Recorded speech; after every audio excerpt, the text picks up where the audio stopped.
There are many benefits to podcasting in the health and wellness space. Ultimately, here, we want to generate leads and revenue for our businesses, but another huge benefit is building credibility and authority. Now, this, of course, supports that goal of generating leads and revenue, especially by building trust, but it also stands on its own, as many podcasters say that authority building is a goal of theirs because that can help with things like booking speaking gigs and getting appearances on other bigger, notable podcasts. Today, we are going to talk all about how to leverage your health and wellness podcast to grow your credibility and authority. This is Profits Through Podcasting. I'm your host, Joel Oliver. I want to share a quick story here as we get started. If you've ever suffered from imposter syndrome, then we can definitely relate to each other here because despite being in the podcast business for almost 10 years at this point, I've never really felt qualified or saw myself as one of those people on stage at PodFest or doing webinars or anything like that. I didn't really feel like I had anything to share. But as we then launched our own podcast over a year ago, I started realizing people were asking me questions that I had answers to. They were trusting me to share advice with their audiences, and they saw me as an authority figure in this space. Now, that didn't necessarily change the imposter syndrome that I had. That was in my own head, but clearly what was happening in the outside world showed otherwise. Then came a fairly big opportunity. It was the chance to appear as part of Podcasting Made Simple Live, which is an online virtual summit hosted by Podmatch, where experts from the podcasting space join in to give a short talk on a podcast-related topic, and then they do a live Q&A afterwards. This is something I had looked at over and over and just sort of dismissed, never really paid much mind to it because, again, I was not really in the mindset of I'm an expert. I didn't think they would even look at me or consider me. I just didn't think I was that guy. But thanks to doing this podcast and putting more content out there and meeting more people, including Alex Sanfilippo of Podmatch, I realized there's no reason I can't do this. I know just as much as all these other people speaking. We're on the same level. What's the problem here? And not only that, but really, who better? Who is better than me? Who is better at being me than me? Who is better at being you than you? You know what you're talking about. You are a unique person. Why couldn't you do something like this, right? So Podmatch, they don't give any preferential treatment, even though Alex suggested I apply. That's where his involvement kind of ends. You apply and their team takes over the rest and makes the decision. So I did that thanks to his encouragement. I applied for the opportunity, put a lot of work into my submission, and apparently it was received well because I got that opportunity and I was able to appear on there this year, April 2025. So that was great. I believe many of us are ready for things far before we feel that we actually are. Or maybe even once that time finally comes, we still don't feel ready, but we're brave enough to go through with it anyway. Something has gotten us to that point, whether we realize it or not, whether we feel like we've earned it or not.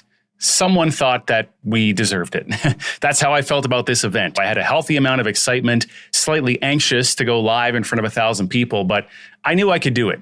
Come on, right? And this was all thanks to those small wins over the years, especially of this past year and a half, putting out podcast episodes, putting content on Instagram, and starting to become one of those people that I was always looking up to in the community. So finally, my own identity in my mind was shifting.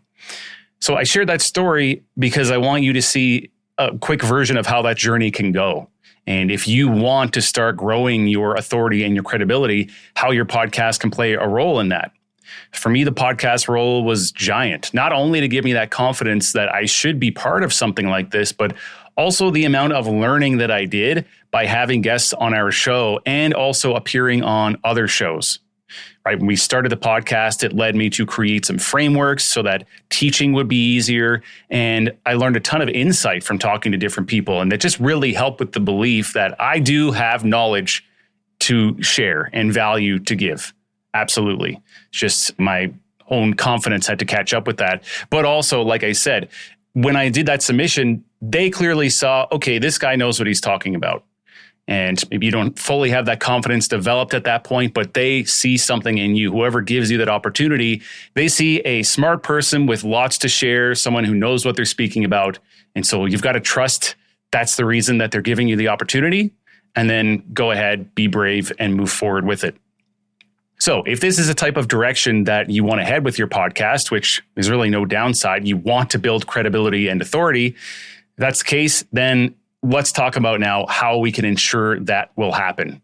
Because there are things that you need to be doing and thinking about to make sure that when you are putting these episodes out there, it's working in your favor to help you grow this authority. So first and foremost, the obvious one, having the podcast is a great step. The fact that you're doing this is fantastic. But let's dig in a little more to what we need to be thinking about here. First of all, let's talk specifically about the episodes. Consistency plays a huge role. I want to emphasize here long-term persistence. Doing your episodes on time every week or every 2 weeks and building that up over time, because your authority is going to grow with time and a robust episode catalog. Someone looks at your podcast and sees you've been doing this for 5 years and you've got 300 or 400 episodes. They go, wow, okay, this person has been doing this a while. They know what they're talking about. It's just the way it is, as opposed to someone who has a podcast with 10 episodes, is brand new.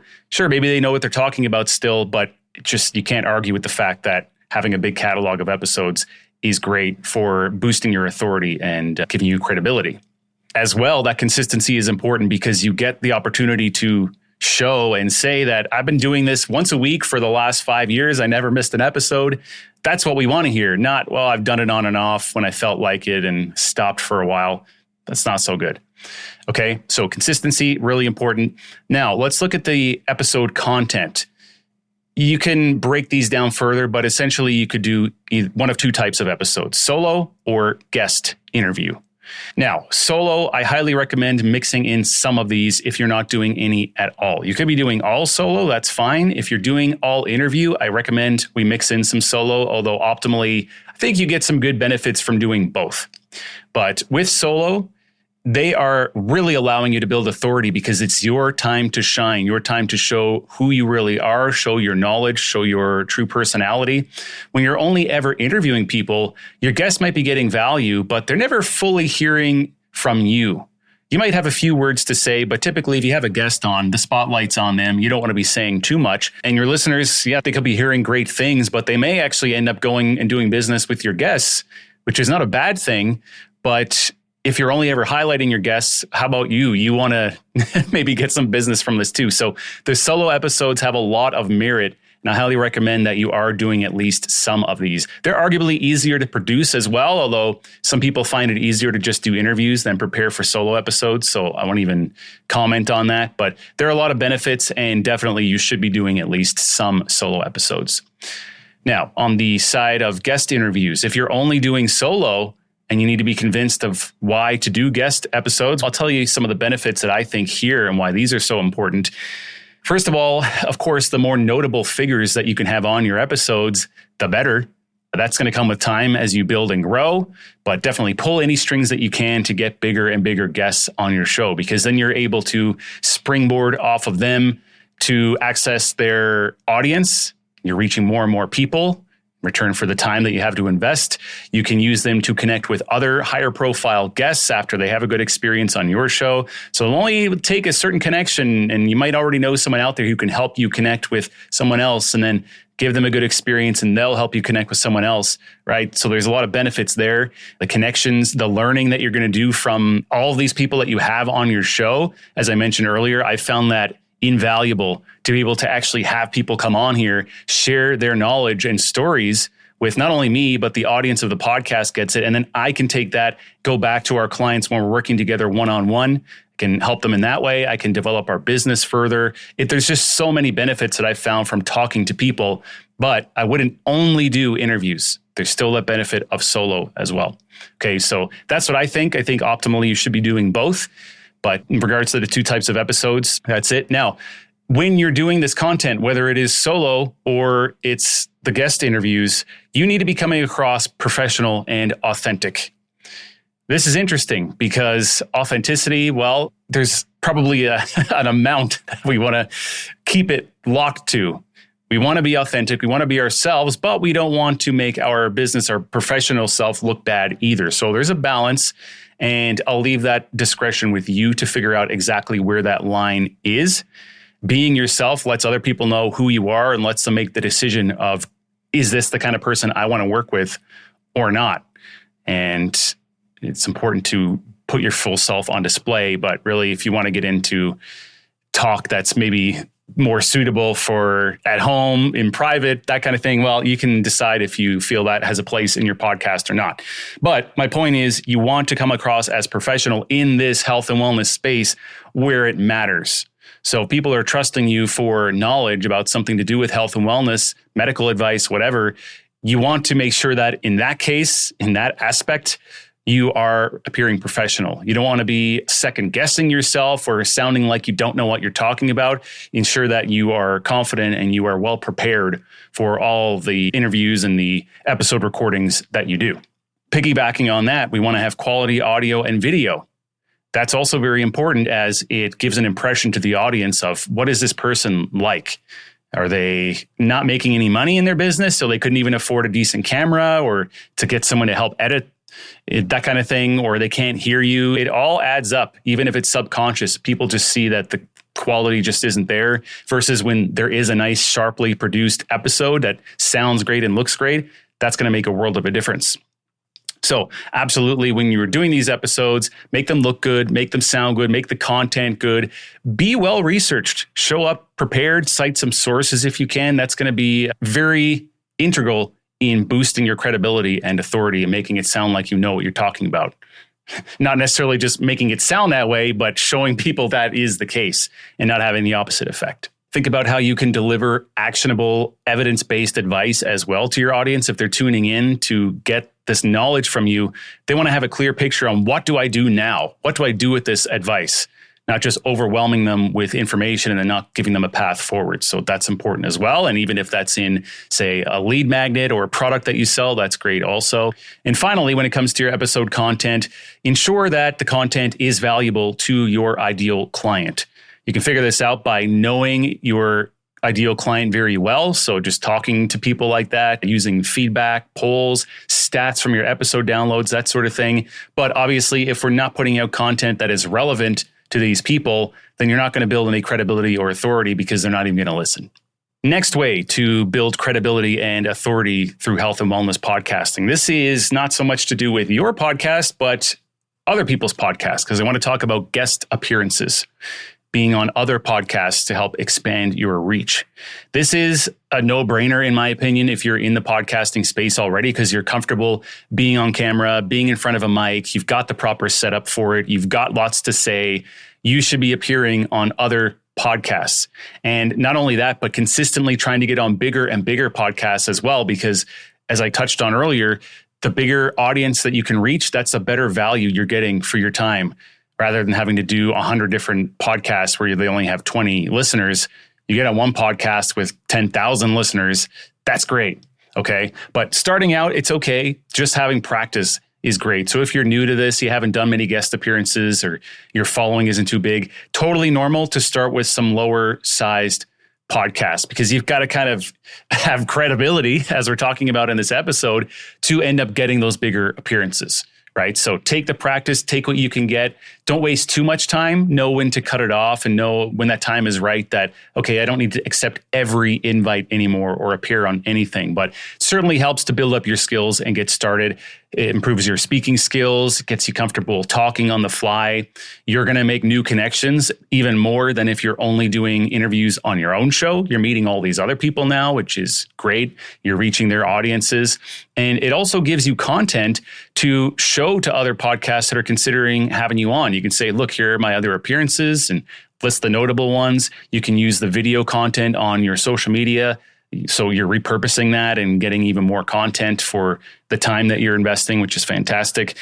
And also, all the hosts of these podcasts, you can then connect with them on social media. So Instagram, LinkedIn is great. It helps your LinkedIn numbers, which I won't even get into, but I've heard people say, and I'm working on it now, is very useful to them. Just having bigger numbers on LinkedIn, like those follower numbers and the connection numbers, are massive in helping with your credibility and authority. See, there are a lot of facets to all of this, but it all helps, and you want to maximize what you're doing. So if you're doing these guest appearances, make sure that you are connecting with the guests on those social media platforms. Make sure you are getting access to their audience and they're going to promote it properly, that sort of thing.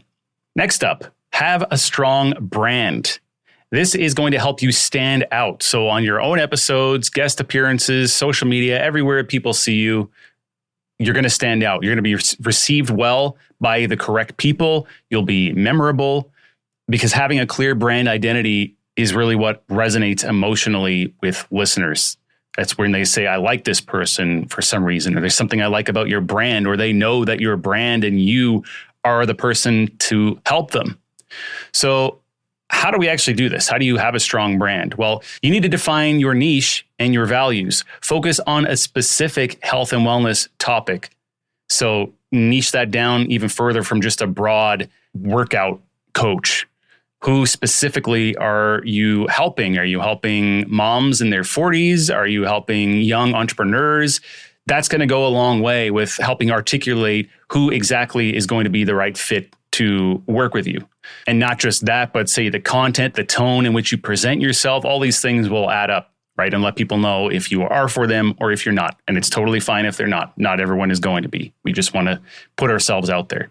As well, leverage storytelling as part of this. When you're doing your own episodes or you're on other podcast episodes, sharing personal or relatable stories is great. You can actually get help with this either by just reading some books or watching some videos about it, or getting help from a coach that can help you craft some stories and share those when you're out doing these things. It's a good natural skill to have, but not everyone's going to have it naturally, but you can work on it and appear that you do have a natural skill. And I've also seen, if you watch enough appearances from certain people, they share the same stories on all their appearances. So they've kind of worked on a handful of stories and crafted those into something that works really well. So that's something to think about as well. Like, what could your stories be and what can you share when you're doing these episodes and appearances? And by doing this, you can also weave in your qualifications, your certifications, your experience, like highlight those in the stories. That's going to give you a big boost in terms of credibility and authority, because you're not on there bragging or reading out some dry bio about your 20 years experience. It's a story of when you helped someone in a certain situation, right? So weave those details in, and you're going to find that that helps you a lot in terms of being memorable and building your credibility. As well, develop a media kit, and you can showcase your podcast in that. You can showcase your social media stats, your audience demographics, and testimonials from clients, all those sorts of things, your other appearances. This will help when you're pitching to events or sponsors, trying to get speaking gigs, all that, maintaining this polished online presence on your social media as well, like a proper headshot on LinkedIn, that sort of thing. That all adds up. And having this media kit is just an extra touch. That's something that professional people typically have. So highly recommend that. Next up, in leveraging your health and wellness podcast to build credibility and authority, a little look at social media here. Make sure you're posting on social media and you're repurposing your podcast content. Having a following on social media is huge for credibility. And if you're doing a podcast already, repurposing your content into video clips or images, however you want to do it, gives you extra content, which can help grow your following. And you didn't really have to do any extra work. So this is a great way to utilize the effort that you're already putting into your podcast. And everything that you put on social media should be some level of quality, making you look credible. It's going to be posting stories sometimes, maybe in your pajamas. You know, there's totally nothing wrong with that. People like that authenticity. But when it comes to the professional level content, make sure that you're coming off in a professional way, in a way that would look respectable. You never know, if you're pitching a speaking gig, for example, they could look on your profile at the wrong time and see something off-putting or whatever, and they'll just go, yeah, this is not the kind of person we want to be associated with. So there are some demands there and things to balance when we think of authenticity. But make sure whatever you're putting on your social media in some way is helping support this and not detracting from you still being a credible and professional person with authority. Even if you are being yourself, that's fine. Just want to be careful. As well, engage with your followers and audience, especially when you're first starting out. This is huge. People love getting a comment or a like on their content or knowing that someone watched it. So you can leave some meaningful comments. If people are commenting on your stuff, make sure you respond. This is a great way to grow your social media account, which then in turn grows your credibility and authority. Okay. It's today's economy.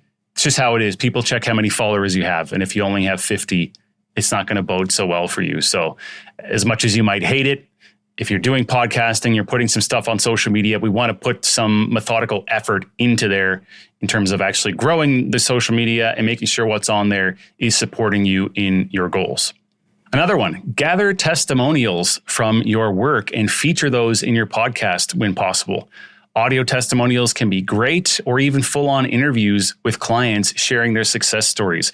These are a great way for people to hear how you're helping other clients in the world. And they may not always have that opportunity, right? If they don't happen to visit your website, or they didn't look on your social media to see if you've posted these there, posted testimonials on your website, or put something on Instagram about it. This is just another way to reach people with a great testimonial and let them know, here's the kind of awesome work I'm doing. And this is how we're leveraging the podcast and getting more out of the podcast. Same way as we want a call to action at the end of your podcast episode, this is just another way to get more mileage from your shows. And my final point here is know where you are going. Have a plan of what it is that you actually want to achieve. So if it's on stage doing speaking gigs, you got to be working on that. Figure out, who do you need to meet? How do you do it? Where can you start? How do you learn and practice that sort of thing? So think longer term, big picture, what your ultimate goals are. What type of events and conferences are available in your industry within the health and wellness niche, whatever space it is that you're in? Where do you need to go to make these connections and mingle with the right people? Are there any in your city coming up? Do you have to travel to the big ones? Figure that out and take the steps to get in those rooms, and take the steps to learn how you're going to achieve what it is you want to achieve. If you want to become a speaker, if you want to meet certain people. You can also do work online with this. You can get in health and wellness groups, whatever it is, again, specific to your niche. Find those places that you need to be, provide value there. Don't be salesy. Don't come off annoying or weird, but just get in there and give value. Any opportunity that you can to provide value, learn from others, connect with others, even connections on LinkedIn are great. There are many ways to do this, but as I've talked about before, there's a common theme oftentimes in things that I share is the podcast is one element. It has so many benefits, but it takes other work to really maximize what you're getting from the podcast. It will help you build credibility and authority, but you can't just only do the podcast and nothing else. There's other things you need to be doing. That's why I'm saying here, think about your ultimate goals so that you can put yourself on the right track and make the right moves to actually achieve those goals. So this kind of work, building credibility and authority, it just takes time. There's no real way to fast track it, but it's definitely something that your podcast can and will help with. Don't give up if you feel like things are taking too long. Stay with it. Just ensure that you are making the right moves. Join us again next time on Profits Through Podcasting for more insights on how to turn your health-focused podcast into a lead and revenue generation machine for your business. Are you ready to let a team of professionals handle your entire podcast production workflow? East Coast Studio can help you elevate your podcast to the higher quality standards required for credibility in the health and wellness space. Plus, give you the guidance and support needed to podcast consistently, growing your impact and your sales. Visit eastcoaststudio.com to learn more.